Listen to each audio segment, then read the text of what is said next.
성령 하나님께서는 기도의 영으로서 기도하는 자들 가운데 함께 하시는데 성령이 그 안에서 드러날 때 그 기도가 영적 기도가 되기 시작합니다.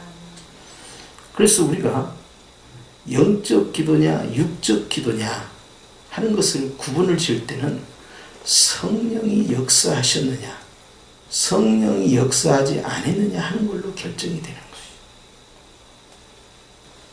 거기에는 통성 기도를 했느냐 또는 묵상 기도를 했느냐 또는 반대로 이제 우리가 한국말로 기도했느냐 아니면 방언으로 기도했느냐 하는 것과 상관이 없습니다.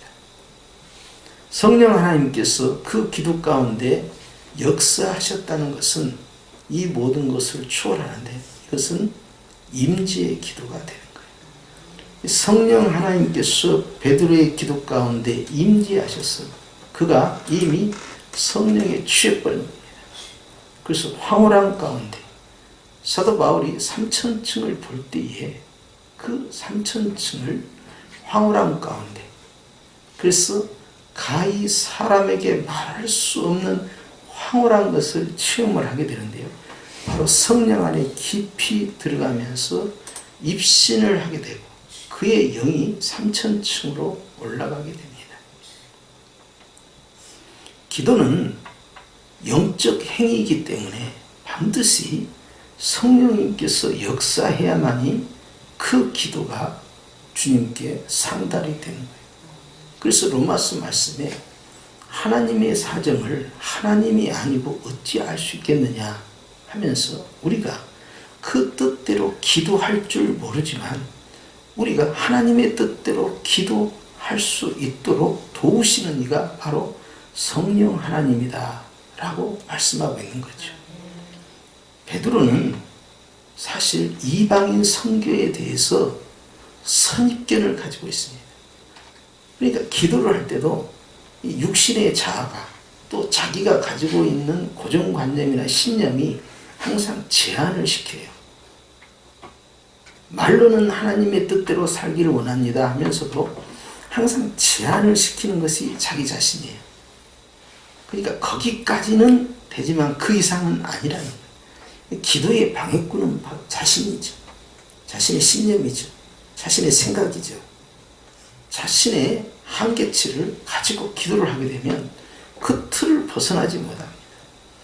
성령님께서는요, 우리가 스스로의 틀에 갇혀있기를 원치 않아요. 그래서 기도를 하면서 성령님께 다 내어드려야 됩니다.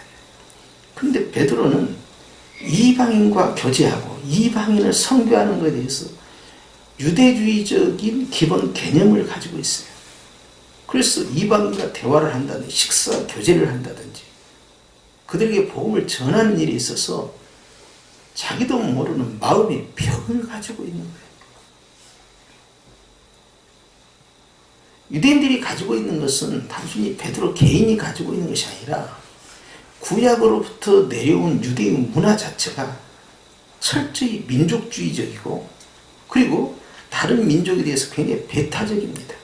하나님은 우리의 하나님이고 나의 하나님이지 너희의 하나님이 아니라는 생각을 하는 거예요. 하나님께서 출애굽을 통하여 이스라엘 백성에게 주신 것은 열방 민족의 제사장 나라로 세우기 위함이기 때문에 온 인류를 향한 하나님의 계획 가운데 이스라엘이 쓰임받는다는 사실을 망각한 겁니다.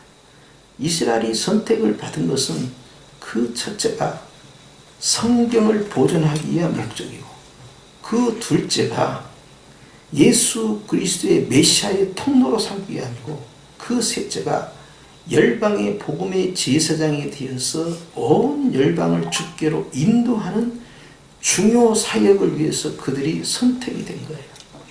그런데 그것이 철저히 폐쇄적으로 들어가고 하나님이 주시는 그 의도와 다르게 제한을 시켜서 나타난 것이 스테반의 선교입니다. 결국 스테반의 선교를 통하여서 이스라엘을 다 흐트러버리고 어머니 교회인 예루살렘 교회는요, 디아스포라, 외국에서 온 순례자들로 형성되었기 때문에 전북 본국으로 가서 복음을 전파하도록 한 사건이 바로 7장의 사건이고 8장의 사건이에요. 그럼에도 불구하고 사도 바울과 달리 율법주의에 갇혀 있었던 그 문화 안에서 베드로는 자신도 모르는 사이에 이방인과의 교제, 특히 고넬료와 같은 로마 군인과의 교제는 극히 경계를 가졌던 것이죠. 그것을 성령께서는 깨뜨리는 거예요. 그 사람이 가지고 있었던 고정관념과 그릇된 신념들, 그리고 왜곡된 복음을 주님은 깨뜨려버려요. 제한되지 못하도록, 성령을 제한시키지 못하도록, 하나님의 뜻을 제한시키지 못하도록. 그래서 일단 어떻게 하냐? 취하게 만든 거예요. 술에 취한 것처럼 말이죠. 성령에 취해버려요. 그것이 황홀함 가운데 집어넣어버리는 겁니다. 그리고 그 안에서 주님께서 육신의 눈이 아니라 영의 눈을 뜨게 해서 환상을 보는데요. 성령에 취하게 되면 영의 눈이 열려서 환상을 보는 역사가 일어납니다. 그것은 하나님께서 그 사람에게 무언가 사인을 준 거예요. 주님께서 원하는 뜻이 있다는 것이. 그래서 그 환상을 보니까 주님이 보여주시는 것이 큰 보자기 같은 그릇에 아주 부정한 것들이 들어오기 시작합니다. 네 발 달린 것들, 들짐승, 기는 것, 공중에 나는 것, 이것은 내 얘기에서 철저히 부정한 것들이에요. 이런 벌레나 곤충이나 기어다니는 파충류나 이런 날아다니는 먹을 수 없는 새들은요, 이것은 결코 가까이에서는 아니된 것들이에요. 그런데 이것을 잡아 먹으라는 거예요. 레위기의 법대로 훈련받은 베드로의 입장에서는 내가 그것을 먹을 수 없나이다. 주님이 먹지 말라고 하지 않았습니까? 여기까지 따라옵니다. 그런데 그 다음에 주님의 반응은 하나님께서 깨끗하다 하신 것을 네가 속되다 하지 말라 라고 9절에 말씀합니다. 사도 바울은 로마 교회를 향하여서 이방인들과 유대인들이 같이 섞어져 있는 그 로마 교회, 디아스포라들로 형성된 그 교회 가운데 하나님이 의롭다 하신 자를 정죄하지 말라 하는 거예요. 누가 하나님이 의롭다 한 자를 감히 정죄할 수 있겠느냐는 거예요. 그러면서 어떤 편견과 어떤 사상의 체계를 가지고 상대를 봐서는 안 되고, 그가 정결하게 되었으므로 그것은 하나님의 사랑이므로 아무도 끊을 수 없다라는 것을 선언해 버립니다. 이렇게 함으로써 교회 안에 가지고 있는 선입견을 깨뜨려 버립니다. 확장되지 않는 선교, 확장되지 않는 사랑, 확장되지 않는 복음은 하나님께서 깨뜨려 버린 거예요. 나의 하나님, 우리의 하나님이 모두의 하나님으로 확장돼서 나가줘야 합니다. 교회가, 복음이 주 안에서 확장되지 않으면 주님께서 오늘 이 사건과 같이 교회의 수장인 베드로를 깨뜨리기 시작합니다. 이런 일이 3번이나 있었다는데 베드로가 얼마만큼 깨달았는지에 대해서는 알 수 없지만 심상치 않구나 하는 것은 깨달았죠. 동일한 것이 3번 반복됐으니까. 그리고 고넬료로부터 사람들이 도착합니다. 이미 천사의 계시를 받아서 베드로를 찾고 있었던 이 사람들이 베드로를 모시고 가게 됐는데, 이방인들이 찾아왔는데 베드로는 이건 따라가야 되겠구나 하고는 가게 된 건데, 이 3번의 계시적 환상이 아니었으면 안 따라갔을 거예요. 그만큼 우리의 편견과 고정관념은 하나님의 사역에 장애물이 됩니다.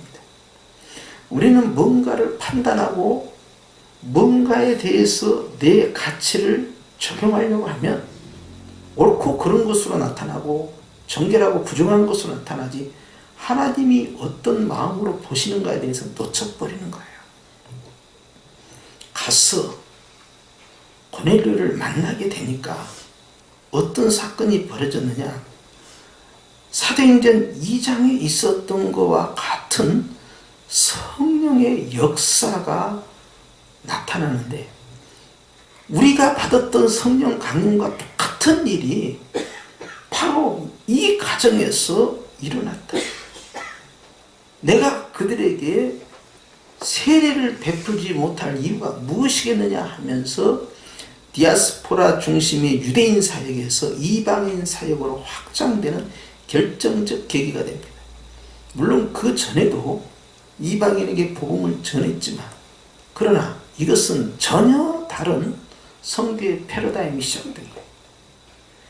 교회가 가지고 있는 이 편견, 확장되지 않는 복음, 확장되지 않는 주의 뜻은요, 결국 주님 앞에서 가장 리더십을 가지고 있는 사람을 깨뜨리고 그로 하여금 방향을 다시 잡도록 만들어 주신 것입니다.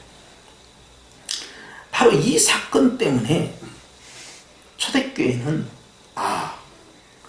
우리가 생각하는 개념과 다르다는 것을 느끼고, 그 이후에 등장한 인물이 바로 사도 바울이고, 그가 이방인에게 복음을 전할 때 동일한 도전을 받았지만 베드로와 같이 그가 변론을 하면서 예루살렘 교회의 회의 공동체, 사도 공동의회를 통해서 인준을 받고 복음의 방향성을 확정짓는 계기가 바로 사도행전 15장에 나타난 것. 그걸로 이방인의 선교가 완전히 공인되는 사건이에요. 우리는 너무나 당연한 것을 유대인들은 너무 힘들게 그 문을 엽니다. 그것이 바로 민족에 의해서 형성된 가치체계와 선입견 때문에 그러하고, 복음이 왜 확장돼야 하는지, 예수님의 사랑이 왜 유대인을 뛰어넘어야 하는지에 대해서 이해하지 못했기 때문에 그들만의 하나님으로 메시아로 제안을 시켰던 것이에요. 오늘 주님께서는 우리가 생각하는 그 이상을 이 기도를 통하여서 심어주기 원합니다. 이 기도라는 것은 내 뜻을 관철시키는 것이 아니에요. 기도는 하나님의 뜻을 내가 받아들이는 거예요. 내가 강력하게 밀어붙이는 것이 아니라 하나님의 그 강력함이 나를 밀어붙여야 되는 거예요. 내가 가지고 있는 생각과 경험과 편견과 판단으로 제한된 기도가 아니라, 나는 주 안에서 오픈되어 있는 상태로 성령이 나에게 원하는 것을 내가 가감없이 흡수할 수 있을 때 하늘의 뜻이 이 땅에 임하는 것입니다. 성령 하나님께서는 오늘 또 우리의 삶 가운데, 생활 가운데 수많은 사인을 주시는데, 항상 방해꾼은 내 자신이에요. 내가 안 된다고 하고, 그건 아니라고 하고, 거기까지는 아니라고 하고, 그 정도는 못하겠다 하고, 항상 나는 뭔가에 묶여있고 갇혀있고 닫혀있는 거예요. 그러니 성령 하나님께서는 예수님을 통하여 갇힌 자들을 풀어주시고, 묶인 자들을 자유케 하시고, 종이 되었던 자들을 해방을 시켜주시는데, 우리는 자꾸 내 스스로의 가치와 편견과 판단과 내 능력을 스스로 제한시키는 일에 우리는 묶여있다 하는 것입니다. 오늘 기도를 어떻게 하실랍니까? 우리가 왜 찬양을 뜨겁게 할까요? 나를 맷돌에 집어넣고 돌리는 거예요. 나라는 것을 이 찬양과 함께 갈아엎는 겁니다. 그리고 나는 주님 안에서 취함으로 들어가는 거예요. 그것이 술 취하지 말라, 이는 방탕한 것이니 오직 성령의 충만함을 받으라 하는 거예요. 이 금요기도에 오신 저와 여러분은 참으로 행복자입니다. 여러분, 오늘 하나님께서는요, 우리에게 문을 여쓰고 하늘의 비밀을 내 안에 채우기 위하여서 우리를 찬양으로 취하게 하시고 오늘 이 말씀을 받게 하시고 그리고 이제 기도의 문을 열었을 때 우리는 말하는 자가 아니라 듣는 자가 돼야 되고 요구하는 자가 아니라 받아들인 자가 돼야 되고 내 뜻의 관철이 아니라 아버지의 뜻을 내가 아는 시간이 되어야 합니다. 나의 가장 많은 지혜로움도 하나님의 가장 미련해 보이는 것을 능가할 수 없다 했어요. 그러니 내 생각과 주님의 생각은 하늘이 땅에서 높은 것처럼 다르다 하는 것입니다. 기도는 바로 그 하나님의 뜻을 발견하고 찾아가고 깨닫는 시간들이에요. 왜 그러냐면 너희가 이 모든 것들이 있어야 할 줄을 아버지께서는 다 아신다는 거니. 하나님은 주무시는 분이 아니고 졸지도 않는 분이니까 깨워서 설득하고 이해시키고 협상을 해야 할 대상이 아니라는 거예요. 오히려 하나님 앞에서 다 아시는 주님 앞에서 내 형편을 다 보고 계신 주님 앞에서 내가 지금 해야 할 것은 나의 힘들고 무겁고 괴로운 것들을 주 앞에 호소하는 것보다 아버지의 그 뜻이 무엇이냐라고 주님께 묻는 열린 자가 되어야 하는 것입니다. 오늘 주님은 그걸 위해서 환상으로 연 베드로의 역사처럼 오늘 욥바와 같이 영적 베드로와 같은 저와 여러분에게 영적 사명자인 저와 여러분에게 주님은 하늘의 비밀을 열기를 원하십니다. 아무리 이건 분명코 부정한 것이라 해도 그렇게 주님이 가르쳐 줬음을 확신하고 베드로가 말대답을 했지만 부정한 것은 부정한 것인데 부정한 것도 정결하게 된다는 사실까지 나아가야 하나님은 못하실 것이 없으신 분이에요. 불가능을 가능케 하시는 것입니다. 분명히 검지만 하얗게 만드는 분이 하나님이시고 그러니 안 되는 것은 사실이지만 되게 하는 것도 사실이라는 거예요. 오늘 하나님께서는 우리가 기도하는 사명자들은 성령님을 제한시키지 말고 하나님의 뜻을 제한시키지 말고 주의 종이 듣겠사오니 주여 말씀하옵소서. 하나님의 말씀이 이 성경을 통하여 선포될 때 그것이 벌써 나에게 응답이 되어야 합니다. 내가 이 설교 말씀 이후에 기도하고 주의 뜻을 구하겠나이다 벌써 놓치고 있는 거죠. 증거되는 말씀을 통하여 선포되는 말씀을 통하여 성령의 음성을 듣는 그러한 열린 심령이 바로 영으로 성령의 이끌림을 받아서 아버지 것을 내 안에 채우는 복된 기도의 시간이 된다 하는 것입니다. 사랑하는 성도 여러분, 서운할 것도 없고 애타할 것도 없고 조급해할 것도 없어요. 분하고 괴로워할 것도 없어요. 아버지께서 다 아십니다. 그러니 주님 앞에서 오늘 믿음의 확신을 가지고 하늘문이 열리도록 내 마음의 문을 열어야 돼요. 영의 문이 열리는 역사가 있으려면 내가 어떤 묶임으로부터 자유해야 됩니다.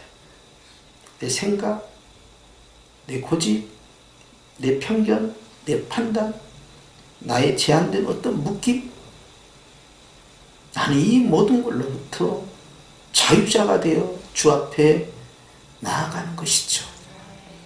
오늘 여기가 영적 욥바가 돼야 되고 저와 여러분이 영적 베드로가 돼야 되고 하늘의 비밀을 보는 이 시간이 되어서 하나님이 성령교회를 쓰실 수 있도록, 하나님이 저와 여러분을 쓰실 수 있도록 하나님께서 그 다음 길로 이끌어갈 수 있도록 우리는 주님 앞에 서 있어야 합니다. 주님, 그건 아닙니다. 그것까지는 아닙니다. 스스로를 제한할 이유가 아무것도 없는 거예요. 이 정도면 족합니다. 예루살렘과 유대와 사마리아 여기면 됩니다. 주님은 그렇지 않다는 거예요. 땅 끝을 보고 계시는 거죠. 그것이 성령 하나님이 원하는 것이니 성령의 그 놀라운 기름 부음이 오늘 저와 여러분에게 임해서 기도로 하늘문이 열리면 생활이 열리고 사역이 열리고 여러분 성령의 능력이 열리는 것이에요. 그렇기 때문에 오늘 주님 앞에서 이 깊은 단계로 들어가 마음의 성전에 온전히 하늘문이 열리는 그런 거룩함이 나타나도록 기도하시는 저와 여러분이 되시기를 축원합니다. 오늘 이 말씀을 붙잡고 기도하면서 주님의 이끄심을 따라 깊이 들어가서 주님을 만나는 주님과의 교제의 시간. 베드로는 황홀했다고 했는데 우리는 행복한 시간, 즐거운 시간이 되시기를 축원합니다. 아멘. 우리 찬양 한 장 드릴까요?